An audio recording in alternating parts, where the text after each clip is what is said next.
बे समाव बिटिआरनि थाखाय मोनसे गिदिर खहा। बिटिआरनि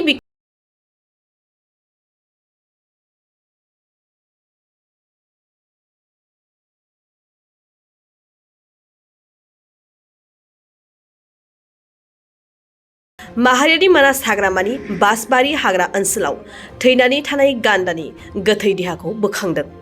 मिथिनाय बादिब्ला बासबारि हाग्रा ओनसोलनि ननके खाग्राबारियाव गान्दानि गोथै देहाखौ मोनदों।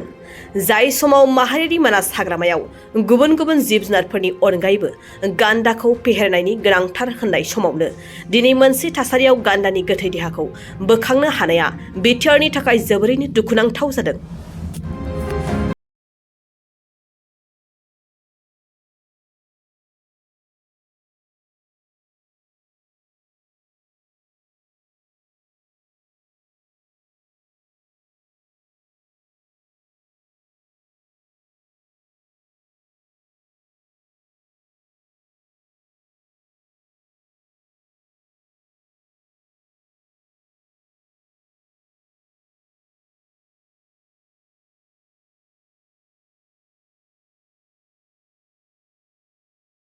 नोंथाङा सानाय सुनाय बेरामनि जेंनायाव गोग्लैदों नामा?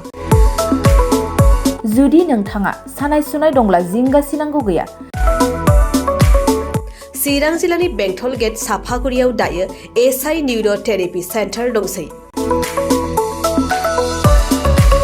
बे थेरापि सेन्टाराव नोंथाङा गोरलैयैनो देहानि सानाय सुनायखौ फाहामथाय लानो हागोन। बे आथिं सानायानो जाग्रोदों, ओमफ्राय जानाया एसे सिगांनिफ्रायनो जाखादों, ओमफ्राय बिदिनो गुबुन गुबुन मुलि जाबाबायदों, ओमफ्राय हामाखै।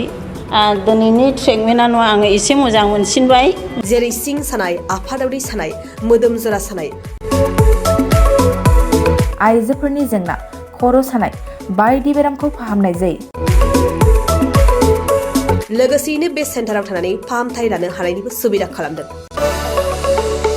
नोंथांमोनहा एसआइ निउर' थेरापि सेन्टाराव फाहामथाय लानो गोसो दंब्ला नैबे मबाइल नम्बर 7620160459 नङाब्ला 9476977956 आव थोंजों सुलाद लानो हागोन।